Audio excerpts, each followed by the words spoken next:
Olá, no vídeo de hoje vamos falar sobre a insurreição pernambucana de 1817, já que estamos no mês de março.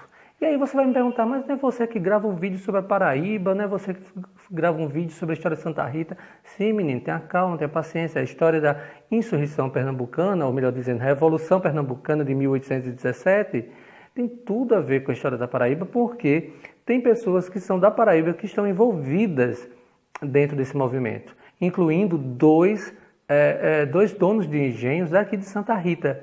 E é por isso que eu estou fazendo um vídeo sobre isso. Não só porque estamos comemorando 203 anos deste acontecimento, né, que é uma revolta separatista dentro do governo de Dom João VI. Para falar a verdade, é a única revolta, ou a última revolta, né, ela consegue sair da conspiração, do processo de conspiração para realmente tomar o poder. Então era nesse momento que eles queriam uma república aqui. Então eles estavam envolvidos completamente pelas ideias iluministas, revoltados com o aumento de impostos. Oh, aumento de impostos nesse país, que coisa interessante. Então eles estavam revoltados com o aumento de impostos, porque quando a família real chegou aqui ao Brasil, em 1808, começou todo o processo de restaurar, melhor dizendo, construir o Rio de Janeiro, né? Que era onde ficaria a corte, tanto a Bahia quanto o Rio de Janeiro ficou grande parte. Mais de 15 mil pessoas vieram de Portugal, então como ter dinheiro para tudo isso? Então esse dinheiro vinha dos altos impostos do Brasil, principalmente a região norte, que hoje é nordeste, né? Esse pessoal pagava os impostos. Então Pernambuco tinha uma estrutura diferente do que é hoje, o território era diferente, pegando uma parte de Alagoas, uma parte da Bahia, né? Então essas comarcas, eu me lembro, comarcas. Então esses territórios, Pernambuco era bem maior. Então também os paraibanos que estavam aqui, esses homens que estavam aqui, eram descendentes de portugueses e percebiam que aqueles que eram nascidos no Brasil não tinham os melhores cargos quando a corte chegou aqui. Os cargos foram ocupados pelos portugueses e não por essas pessoas. Então nós vamos ter vários motivos de revolta. Para esta revolta, melhor dizendo, que está aqui, ó, vou elencar aqui de lado os motivos, mas na verdade uma grande quantidade de portugueses ocupando os cargos públicos, aumento de impostos, ideias iluministas, a queda do açúcar, né, e o algodão, que exatamente a região nordeste vai produzir o açúcar e o algodão, vai ter uma queda internacional. Lembrando vocês, o açúcar nacional assim, nunca teve uma queda, mas a exportação sim, porque a gente sofreu concorrência de outros tipos de açúcar.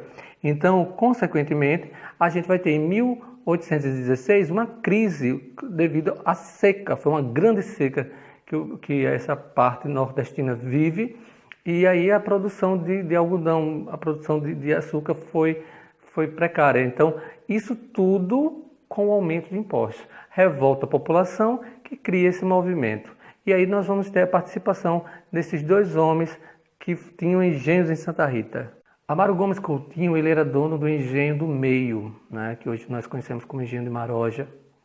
E o Estevão José Carneiro da Cunha, ele era dono do engenho Tibiri. Esses homens vão estar envolvidos dentro desse movimento de 1817 e um deles vai estar envolvido depois, posteriormente, na revolta de 1824. Essa revolta, ela estoura em Pernambuco no dia 6 de março. A notícia chega a Paraíba exatamente no dia 7, né? E a gente tem uma seguinte etapa. A primeira cidade a declarar contra o governo de Dom João VI vai ser Itabaiana, liderada pelo Manuel Clemente Cavalcante, que foi o primeiro a dar o grito, né, de liberdade. A gente tem a segunda cidade, Pilar, né, liderada pelo padre Antônio Pereira de Albuquerque e seu pai, o coronel André Dias de Figueiredo. E a gente tem em seguida Vila de Itaipu, né, a Vila de Itaipu, deixando aqui na câmera, a Vila de Itaipu, então, pelo coronel Inácio Leopoldo de Albuquerque Maranhão e também pelo capitão-mor João de Albuquerque Maranhão, né, até que esse movimento chega na capital. E na capital, então, ele vai ser liderado pelo Coronel Amaro Gomes Coutinho, que eu acabei de falar dele, né, o dono do engenho.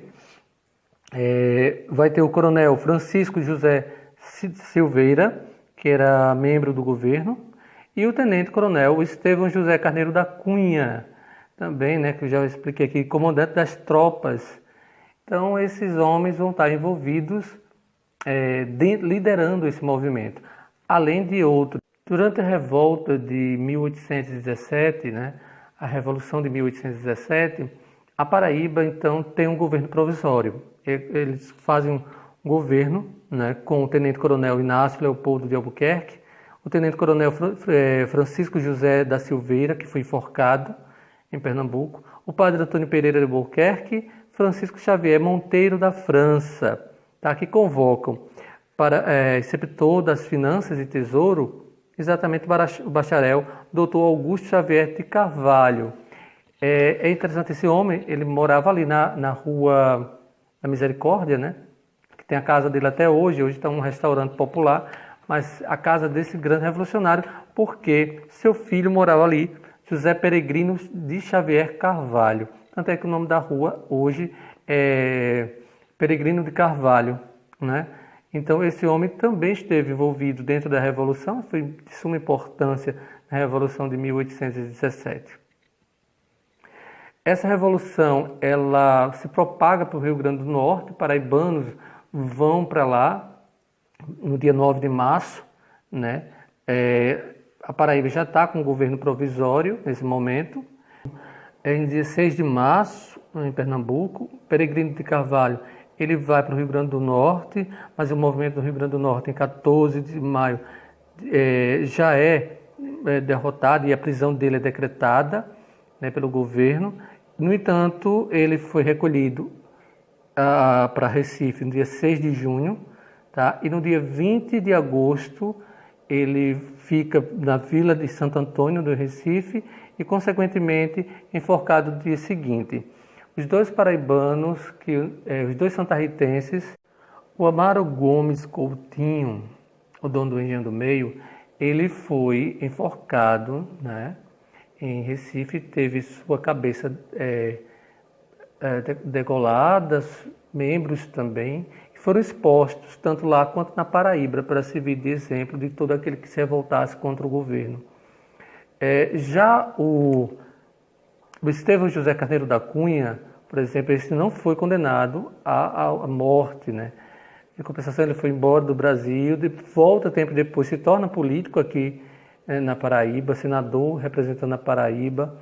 Ele teve sorte, ele foi dono do Engenho Tibiri, mas o outro não. O outro dizem que a cabeça dele tinha sido enterrada na capela de São Gabriel, que fica no Engenho do Meio.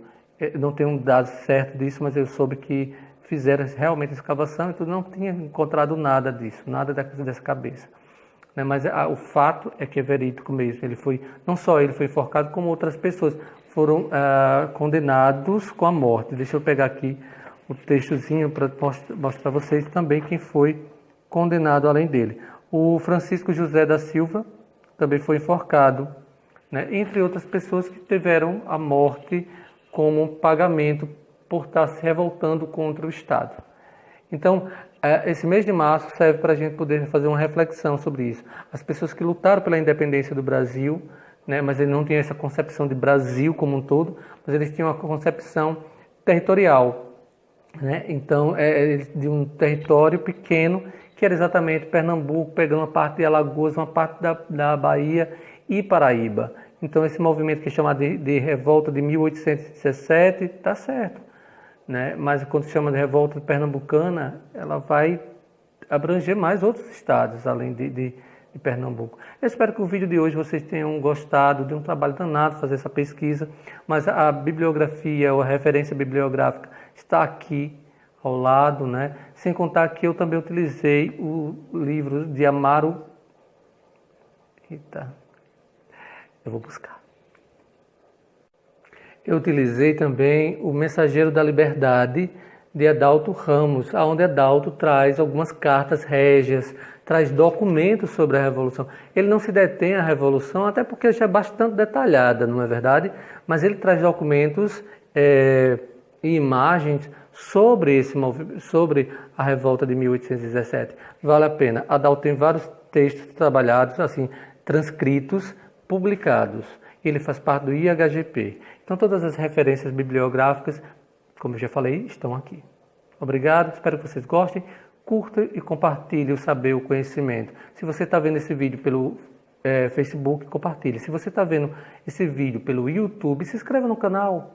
Né? Vamos dar uma forcinha aí, vamos divulgar um pouco da nossa identidade, da nossa história.